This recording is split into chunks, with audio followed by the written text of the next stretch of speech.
It may become clear by the end of this talk that who we, Americans, thought we were, who we were told we were as soldiers and as Americans, might not actually cohere with who we actually have been as a nation, who we have been and who we really are.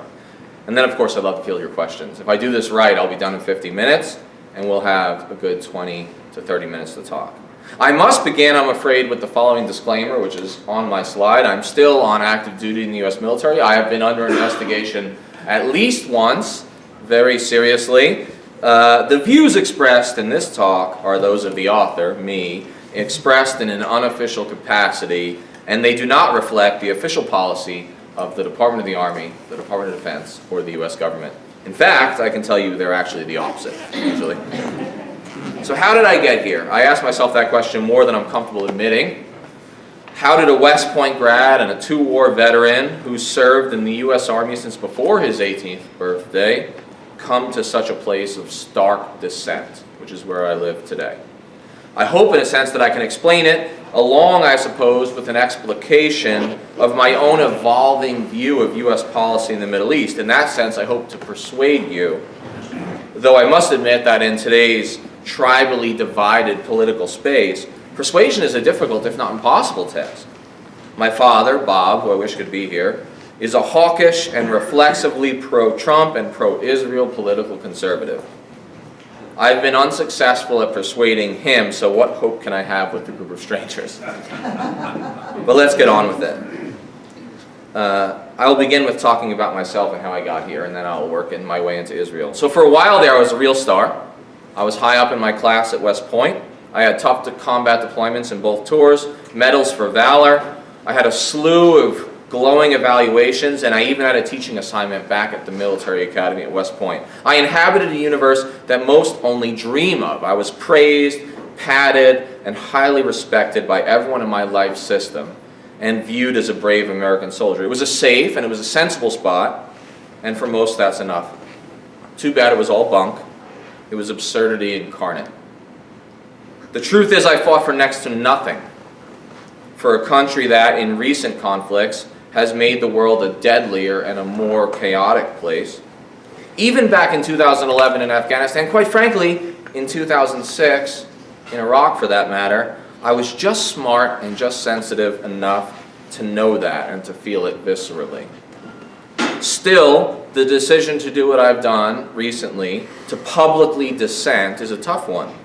It's by no means easy. Easy would be to go on playing hero and accepting the adulation while staying between the lines. You play it safe, you stick to your own, you make everyone proud. That's it's intellectually immature, but it's easy, and it's the new American way.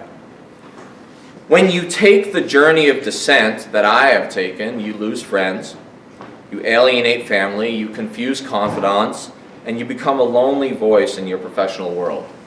I have spent years sitting in military classrooms from West Point to Fort Knox, Kentucky, to Fort Leavenworth, Kansas, as the odd man out, the outlier, the confusing character in the corner.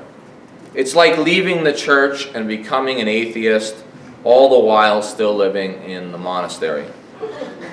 Still, the truth is that the military is more accommodating than one might suspect. I wrote a critical book, a memoir, published some skeptical articles, but it's not as though anyone in the military outright threatened me.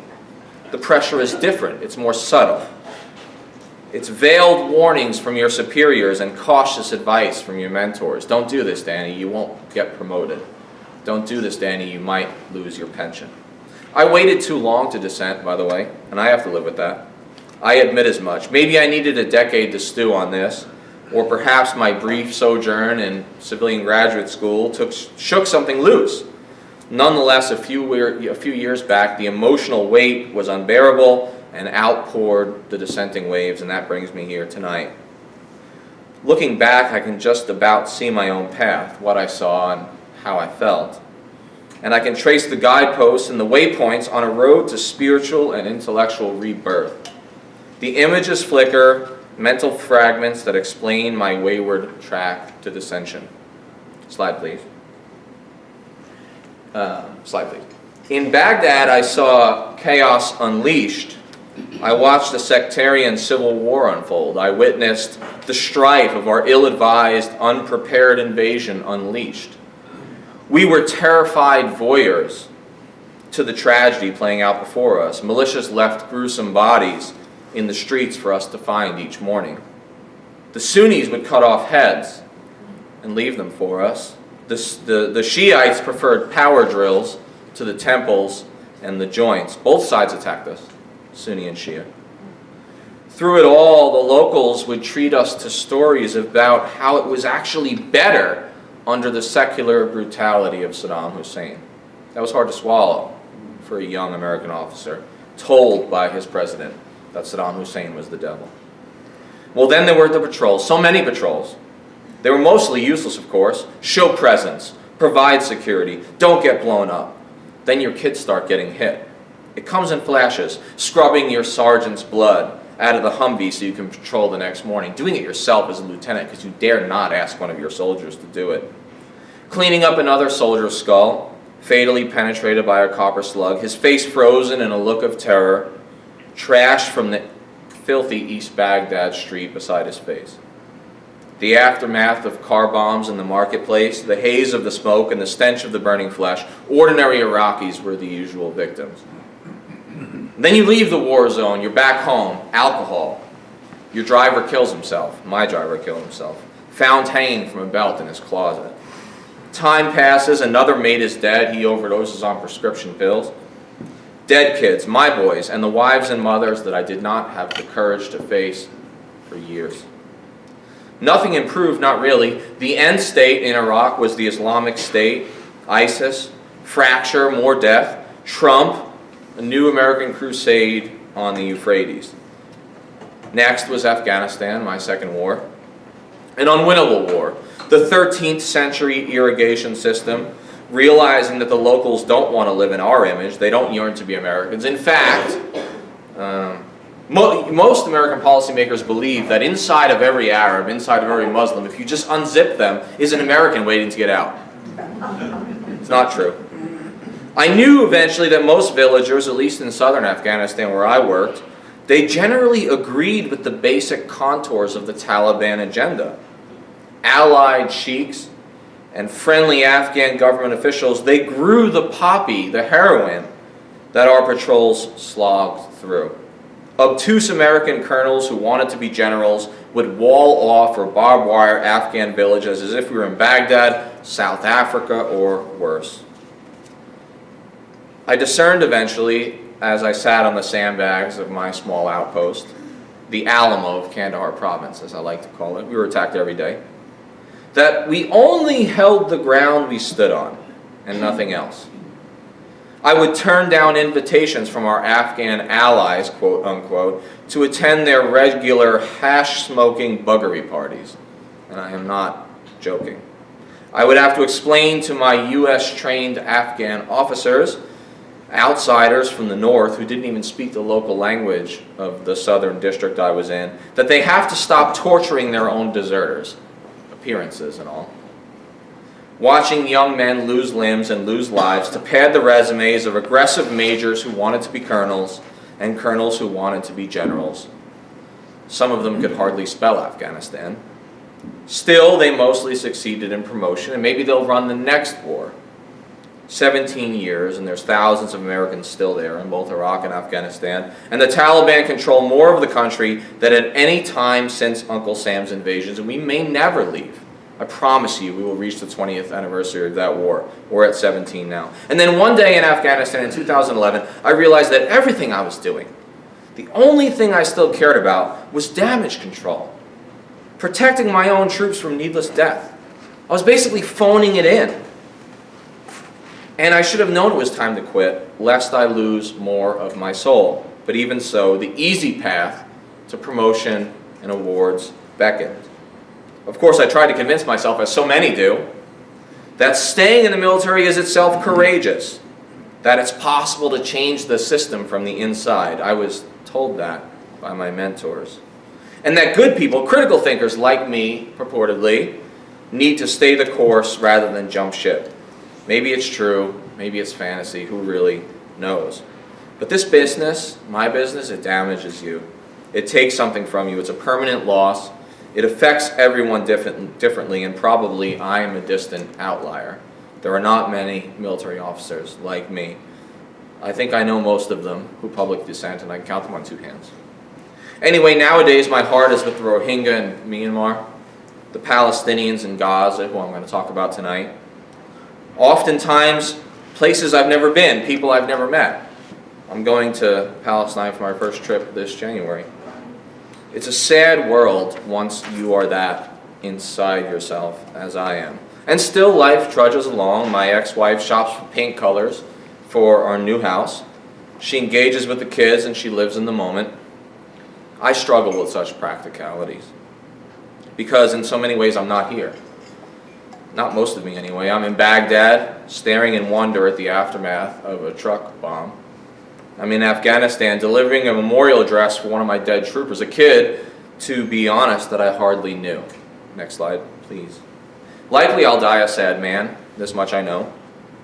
But for now, I can give voice to a different path, a nobler cause, a chance, at least a chance, of common sense, sober strategy, and just maybe a semblance of peace, something a whole generation of my peers has never known. In my own minuscule way, I will try.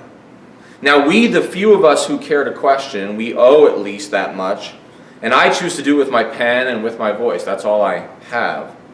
And that requires the courage to describe the root of the problem. And the root of the problem, and this is where we get into the topic of today's talk, the root of the problem is America's one-sided relationship with Israel and its consequent effect on innocent Palestinians and the opinion of Arabs and Muslims worldwide.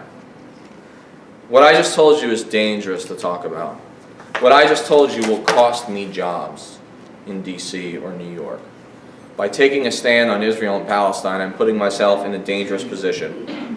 I realize that even to say what I just said is dangerous. For a writer, any criticism of Israeli military action is a veritable third rail in American politics. Touch that nerve, and you're open to charges of anti-Semitism or worse.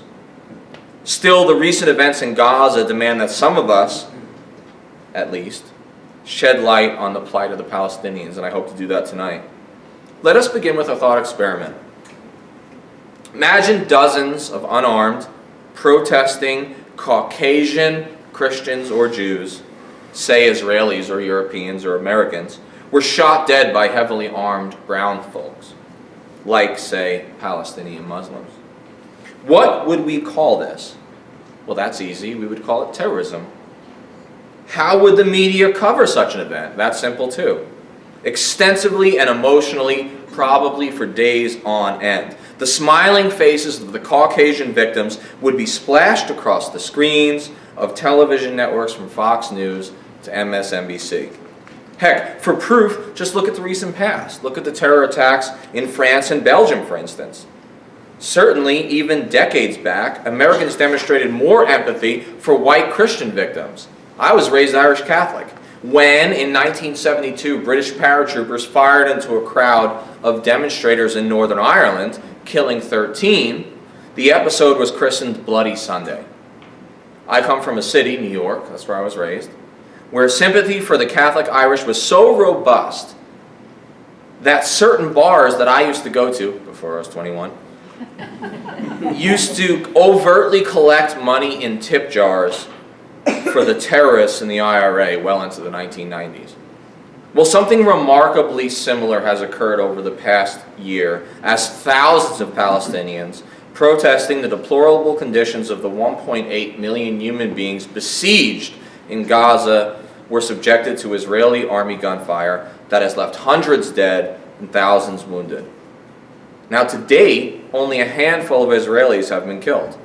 This is typical of the recurrent violent episodes in Gaza and the West Bank. Scores or hundreds of Palestinians die, often including many women and children, whilst few, if any, Israelis are killed and wounded. Still, the mainstream U.S. media covers each incident as though there is a parody of blame, responsibility, and suffering. It's a very old and it's a very persistent farce. Next slide, please. Language is a weapon in the semantic combat of the war for Palestine. In the American media, Israeli gunfire is, quote, a response to Palestinian, quote, actions. It's never a massacre. It's never a war crime. The very soil on which these events occur are dubbed territories, not a Palestinian homeland promised by successive UN resolutions, not as a space illegally occupied by Israel's military as part of what is, in truth, a far right-wing settler colonial project. Next slide. Silence is also a weapon, and it's wielded skillfully by America's corporate media personalities, or celebrities. Our media is entertainment more than it is news. Running the gamut from Sean Hannity on Fox News to Rachel Maddow on MSNBC. I like Rachel, but she's wrong on Palestine. No doubt the Gaza story that isn't will always be drowned out by domestic stories. Porn stars that Donald Trump pays off, sexual assault, Donald Trump's character, if we can call it that. Take your pick. But see, it's not just that. One night a few months back, I sat on my couch reading a marvelous, compassionate, and fair article on the Gaza crisis from a former CIA veteran named Paul Pillar. He writes for the National Interest, mostly. I write there as well. I quoted a passage from his powerful text in an article I was drafting then as a demonstration of American apathy.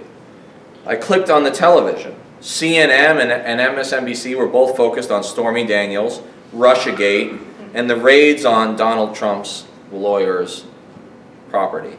Fox, appropriately, had Alan Dershowitz, the wildly pro-Israeli hawk, on as a guest. And even he wasn't talking about Gaza, because Gaza is the story we dare not speak of.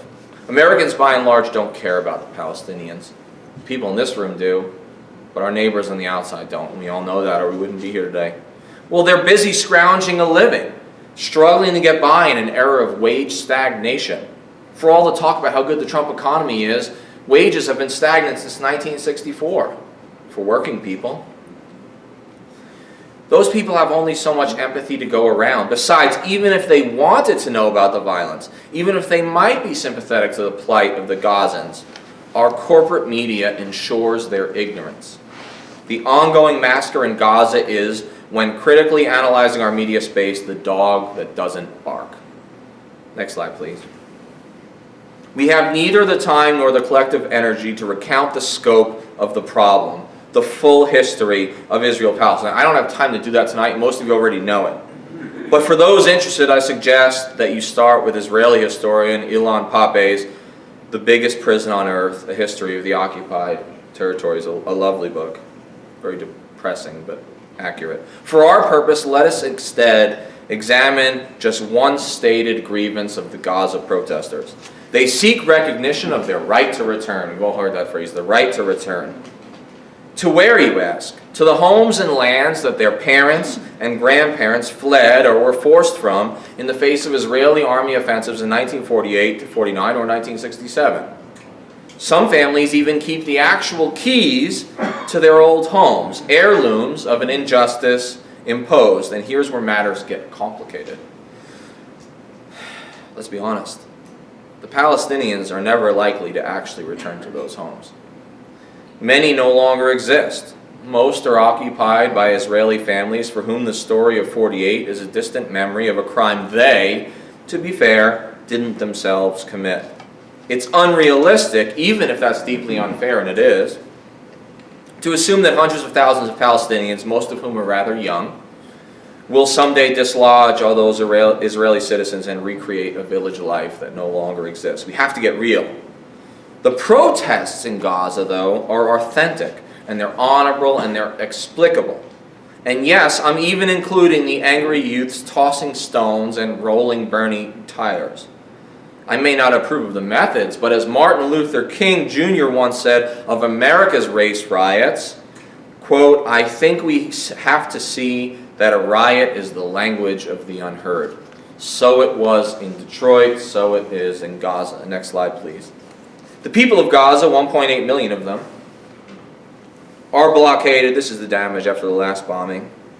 are blockaded in one of the most densely populated strips of land on this planet. They are denied the civil rights of Israelis or the citizens of their own national state. There are people in limbo. They live in a sort of socio-political limbo with spotty electricity, poor sanitation, soaring unemployment, and gripping poverty. Gaza has regularly been referred to, at least among the few analysts who care to study this forgotten spot on earth, as one large, quote, open-air prison. For what crime, you might ask, are these Palestinians being incarcerated? For being Muslim, of course. For not being Jewish. For simply not fading away they were expected to. They cannot, we are told, receive any relief so long as they support, quote, terrorists. I'm off script. I'm going to Palestine, to the West Bank, and hopefully Gaza, although I don't know. In January, my family, Trump supporters, who think I'm a traitor, both to my country and my army, they said, oh my God, Danny, you can't go to Palestine. They're all terrorists. They'll cut your head off. It tells you how Americans have framed the Palestinian people. Because to an American, a white nationalist who walks into a school and kills 25 kids, that's not terrorism. But if that person is vaguely brown, vaguely Arab, or vaguely Muslim, they are immediately terrorists. So for what crime are these Palestinians being incarcerated? For being Muslim, for not being Jewish, for not fading away. They cannot, we are told, receive any relief so long as they support terrorists. By this, the Israelis mean that Palestinians are to be punished for voting the wrong way. We believe in democracy unless the Palestinians don't vote the way we like. So by choosing Hamas in what international monitors admitted was a free and fair election, they were branded as terrorists. Democracy is a tricky thing, after all. You can't control it once you start it. Hamas, to be fair, has moderated from its earliest extreme Islamist manifestations. It has offered truces with the Israeli government. We don't hear this on the news very often. And Hamas, ironically, gains support the more that Palestinians are kept under an Israeli thumb. The more that Israelis push the Palestinians into the ground, the more likely they are to support the more Islamist and extremist factions within their societies. This, like so much American policy in the Middle East, is counterproductive to the point of absurdity. So what can be done? How can tensions be cooled and some sort of fairness ensured? It's hard to know, actually. There are no easy actors, and there are no easy answers, and malign actors exist on both sides, to be fair. Some Palestinians are terrorists. Most, however, are not. The vast majority are not. Still, I'd suggest the Israeli state and the international community must at least recognize the earlier injustice inflicted on the Gazan refugees, perhaps accept their symbolic right of return, and offer tangible reparations, as well as a genuine path to independent statehood along with the West Bank. It's not unheard of, by the way. Reparations is a dirty word in America. Oh my God, it's almost as dirty as affirmative action. You can't say that word. Ooh, it's a naughty word in America. Reparations is a dirty word in the U.S. discourse, conjuring as it does images of supposedly unworthy, whining African-American complainers. This is the way it's framed in the United States. Leaving that problematic framing aside, other countries besides the U.S. have successfully granted reparations for marginalized communities. Australia has officially apologized and paid monetary reparations to what remains of their displaced and nearly destroyed Aboriginal population. Most people don't know that. Canada, just to our north, not too far from here, too, has apologized to its Aboriginal people, which it refers to as First Nations, and has paid lump sums to thousands of natives in reparations. Israel, like the United States, is a proud, rich nation and loath to admit error and pay out damages. Still, there is strength and prudence in contrition. but I wouldn't expect it from Israel anytime soon, so long as they're led by the right-wing government they have today. Now, before the accusations of this author's anti-Semitism and naivety commence, if this ends up on YouTube, I expect more death threats. Wouldn't be my first. Listen closely to what I am saying, and not everyone in this room will necessarily agree with this. This 70-year conflict is complex and ever-changing. There is plenty of blame to go around. Israel has a right to exist as a state, and its citizens ought to expect a reasonable degree of security. But what Israel may not demand is some fantasy of absolute security from any and all threats, which no country, not even the U.S., can achieve. The continued right to flout international law, as the Israelis do, and to maintain hegemony from the Mediterranean Sea to the Jordan River is not acceptable. No other country gets to do that. And that is because the inverse of my assertion of basic Israeli rights is equally true. And listen to what I'm saying. Palestinians have a right to a state, to demand full civil and political entitlements and a reasonable degree of security. We're always asked whether or not Israel has a right to exist. I say yes, Israel does have a right to exist, but so do the Palestinians. They deserve not to be forgotten, and in the American media they're forgotten. One morning months ago I couldn't sleep. I'd been watching the BBC, that's the only news I watch. I can't watch the American channels anymore. They don't even cover foreign policy. The BBC does, so does Al Jazeera America. I've been watching the BBC cover the Gaza massacres, and I was haunted from a line from one of my favorite poems by Dylan Thomas, who was a Welsh poet from around the era of World War II, and it's on my wrist for the 3 soldiers of mine that died in Iraq, my top bracelet here. He said, "After the first death, there is no other." After the first death, there is no other. He was talking about the bombing of London, by the way, in World War II.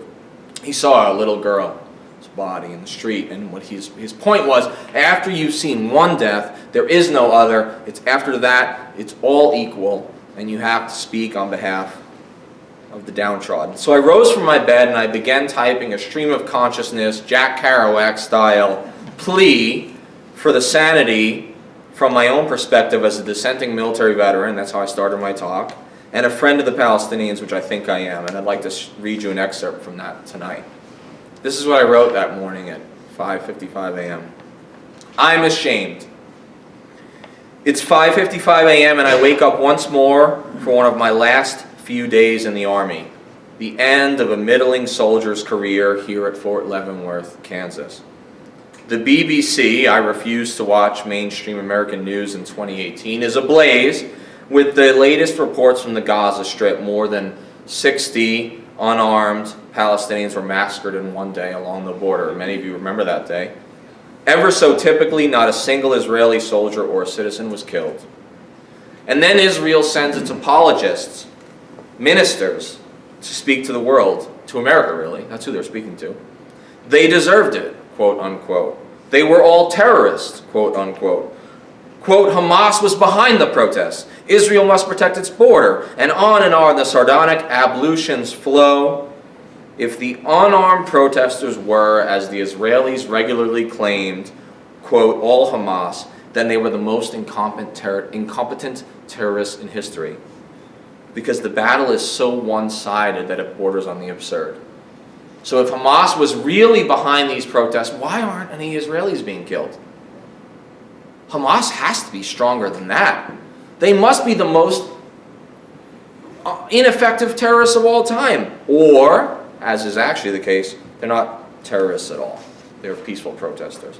The Israeli Defense Forces, the IDF, make a mockery of the broadly accepted jus in bello, means justice in war in Latin, strictures for justice in warfare, proportionality and discrimination. I went to West Point. We're taught about the law of war. We're taught about the Geneva Conventions. We're taught that there has to be proportionality and discrimination whenever you use force. Well, one must cohere with basic morals and international law, strive only to kill combatants and to use only as much force as is necessary to remove the threat. But one look at the videos in Gaza speaks for itself. Israeli troops think they are above the law. Any law. And guess who else in the past has acted with such disdain for the principles of proportionality and discrimination? Hamas. Early Hamas. In the early days, before Hamas moderated, the IDF is no better than Hamas. The irony is lost on many Israelis and on many Americans. All the while, a U.S. president, whether he be Barack Obama, liberal, or Donald Trump, I don't even know what we call him, narcissist, conservative, sorry, I lose my... all the while, the U.S. president is silent and an American populace is implicated. There will be little time and less energy for mourning on American television today. Remember, I wrote this at 5:55 in the morning. The hawks will defend Israel, and they did. Quote, liberals will apologize for it. Trump will tweet. Kanye West will talk. And the Gaza story will pass. And it has. Palestinians, who are twice tainted, Muslims and Arabs, will never garner the sympathy of white America. I believe that in my heart. Their lives are worth less than the potential anxiety of a single Israeli. Washington and the entire U.S. machine falls in line and backs Israel. It always does. And why not? We did this. We, the American people, and in my case, the American soldiers. We were accessories. We were complicit. I've been party. This is something I have to deal with. I've been party to America's war for the Greater Middle East for decades now. While we lowly soldiers toiled and bled around the margins, propping up incompetent, faltering governments in Iraq and Afghanistan, the real work was getting done by Israel behind the scenes. I was but a cover. We were a symptom, even, of the real war in the Levant. In this struggle, Israel and Palestine, the U.S. blatantly took sides. We, the taxpayers, fed the Saudi and the Israeli beasts. There has been funding and excuses aplenty for these two partners, as we call them. In the Saudis, we back an intolerant theocracy, one of the last absolute monarchies on earth. They are murderous thugs, but there are murderous thugs. Yemeni civilians and Shia dissidents be damned. Ironically, the U.S. also empowers the far-right, ostensibly democratic government of Israel. In its last dubious and deceitful move, our beacon of freedom, America, recognized Jerusalem as the capital of the Jews and only the Jews. The move was one-sided, probably illegal. UN resolutions, after all, call for a division and a final settlement of Jerusalem's status. And it helped fuel the latest wave of hopeless Palestinian disenchantment. From a purely strategic standpoint, which seems almost obscene in this blood-soaked moment, the unbridled U.S. commitment to Israel makes us, all of us, less safe. Because America's unqualified backing of Israel was one of Osama bin Laden's 3 published gripes. New Yorkers, like me, I'm from New York City, who knew little about this conflict, reaped its consequences when the 2 towers fell. As I entered and searched thousands of houses and apartments in Baghdad and Kandahar, scaring to death innocent families whose doors I kicked down, I was often amazed by the ubiquitous presence of posters and paintings depicting Al-Quds, Jerusalem. These people had never been to Jerusalem. They never left a 10-mile radius of their homes. But posters and paintings depicted the city of Jerusalem. I listened intently to the grievances of hundreds of peaceful Muslims who sought only to explain why so many of their fellow citizens tried to kill me and mine and succeeded in 8 cases. And so it is. When the IDF, when the Israeli army shoots innocents, they place U.S. troops and U.S. civilians in the crosshairs. Our innocence is suspect because of our one-sided support for the Israelis. Today, at least, I'm really in no mood. This is what I wrote that morning. I'm in no mood for the attacks that will be headed my way. And they're always headed my way. They will say that I'm anti-Semitic for even daring to criticize the barbarous tactics of the IDF. They'll say that I'm a, quote, terrorist apologist, and on and on. The death threats will flow. They always do. It's all bull, of course. It's an absolute logical absurdity that's used to stifle our dissent. The IDF's choices and the cynical governing strategies of Prime Minister Netanyahu, a far right-wing reactionary, do not encapsulate the whole of Israeli society, and those of you who've been to Israel know this. There are liberals and empathetic people within the nation of Israel, even if their power has waned and their voices are regularly shouted down by the jingoists who are in charge of that government. Furthermore, to abhor the lopsided slaughter of Palestinians, many of them women and children, is not akin to denying Israel's inherent right to security and existence. This author, me at least, is a humanist, a believer that Jewish and Arab lives matter, that all lives matter, as the conservative is so apt to tell us. And I'm an idealist in the sense that I cling to the hope that Israel can be both secure and humane. Maybe after the events of these past months, that's a forlorn fantasy. Perhaps we should have recognized this dark fact long ago.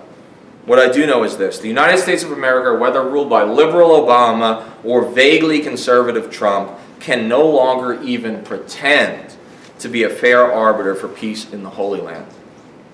We, all of us, are complicit in the totality of America's ill-fated, increasingly immoral crusade in the Middle East. We are the air wing or the air force of the Saudis' unfolding genocide in Yemen. We are advisors and logisticians to an illegitimate, venal, and corrupt government in Afghanistan. We are the creators of a veritable monster who will now rule Iraq. And of course, we are the arms dealer and the big brother shielding the sins of an apartheid regime, as President Jimmy Carter accurately called it, in Israel. Once upon a time, I was a believer. Perhaps I needed to believe. I was a soldier, but I was also a self-styled humanitarian. I was 17 and bent on ridding the region of evil and building a liberal society, of course, in America's own image. I fought on the duplicitous team that decried the death of each and every Western Caucasian victim of terrorism, but uttered not a sound in response to the gruesome massacre of brown Palestinians in Gaza. Maybe I fought on the wrong side. Maybe from our perspective there is no right side. Of this much I'm certain: I, indirectly, killed those unarmed men and women in Gaza and children at the Gaza border. My arms and my efforts enabled that massacre. The blood is on my hands and America's hands, and so is the shame. And so, with that stream of consciousness moment aside, I want to get back to the big picture and finish my talk. Next slide, please. There is, in the Muslim world, the accurate perception that Washington arms, funds, and otherwise enables an extreme right-wing Israeli regime that has systematically constructed an apartheid-like regime in the Palestinian territories, to the extent they exist anymore, of the West Bank and Gaza. Palestinians live as second-class citizens. They're under essentially military rule. They're restricted to separate roads, different water sources, alternative civil and political structures. They are walled off, subjected to ubiquitous military checkpoints, and are colonized by illegal Jewish settlements, which gets back to the U.S. media, or really the U.S. entertainment industry. You hardly hear about any of this, even on the liberal network, MSNBC. Palestinian lives, even children's lives, just do not garner much sympathy in the U.S. of A. They just don't. It's obvious and it's understandable. The American populace is treated as distraction media. There's precious little airtime left over for any mention of foreign policy. Foreign policy wasn't even on the agenda in the last midterm elections. I'm sure you guys saw all kinds of political commercials every day. You were tired of it. You saw the political commercials in Indiana. I bet not one of those political commercials mentioned foreign policy. I bet not one of those political commercials mentioned the war in Afghanistan, mentioned Gaza, mentioned the Middle East. I guarantee it did not. It didn't in Kansas. It didn't in Missouri. There's precious little airtime left over for mentions of foreign policy, of the fact that the U.S. is at war in at least 7 countries, that Yemenis are being starved and bombed to death by a Washington-backed Saudi coalition, and that the Israeli Defense Forces have been shooting down Gaza civilians for several months, nearly a year now. Next slide. Here's the kicker, though. You know who doesn't forget? Global Muslims. U.S. policy towards Israel and the Middle East more generally is and has been radicalizing a generation of impoverished, frustrated Muslim youth from West Africa to South Asia. This is a genuine national security threat, partly of our own making. Poll after credible global poll indicates that the international public considers the United States to be the greatest threat to world peace. Number 2 is Israel. Number 2 is Israel in global polls. Now, that might be an exaggeration. I don't necessarily agree that the United States is the number 1 threat to world peace in the world, but it doesn't matter what I think. It doesn't even matter what's true. What matters is the world thinks that, because it makes us less safe. It's not North Korea, it's not Syria, it's not Russia, it's not even China. Nope, America and Israel are the most potent threats to national security according to global polls. That's a problem, and it's obviously a threat to the U.S. homeland. What's more, there is little sign that Washington will reverse policy or rein in Israel's violence. To understand the cynicism of Israeli policy, consider that the Israelis are crafting a burgeoning partnership with the extremist Wahhabi state of Saudi Arabia. 15 out of 19 hijackers on 9/11 were Saudis. The Saudi state is the most extreme Islamist state in the Middle East. They're basically ISIS with a capital and with an army, and yet they are somehow allied with the Israelis. That is a cynical move. The keepers of the holy places of Mecca and Medina, Saudi Arabia, the Saudis who ostensibly support the Palestinians but don't really give a darn about them, and who spread their fundamentalist version of Islam across the region, are now making a deal with Israel, of all countries. And as for the Saudis, the U.S. shows no sign of pulling support from this murderous regime that just killed a Washington Post columnist, as you all know, anytime soon. The Saudis have briefly, if controversially, entered the news cycle after probably murdering Khashoggi, the journalist. But the safe bet, from what Trump says, is that the U.S. will stick with the Saudis and close that $110 billion arms deal. So in sum, where exactly does the United States fit in all this? Well, it's rather simple, really. For the U.S. has shielded Israel from decades of critical United Nations resolutions. We have protected Israel from international law. That said, as a lowly soldier, that's me, who spent countless hours receiving earfuls of criticism of U.S. Palestine policy from distant Afghans and Iraqis, I'm certain of one thing. America's unjust favoritism of Israel places U.S. servicemen at risk in the Middle East. Israel has a choice. It purportedly desires to be 3 things. This is what Israel wants to be. They want to be 3 things. They want to be Jewish, they want to be democratic, and they want to be expansive, encompassing all territory from the Mediterranean to the Jordan River. But it can only be any 2 of those, not all 3. So if it is to be expansive and democratic, then it must absorb millions of Palestinians, at which case it would cease to be Jewish. If it continues to deny statehood or full civil rights to the Palestinians, but remains expansive, then it will no longer be democratic. The best path seems obvious.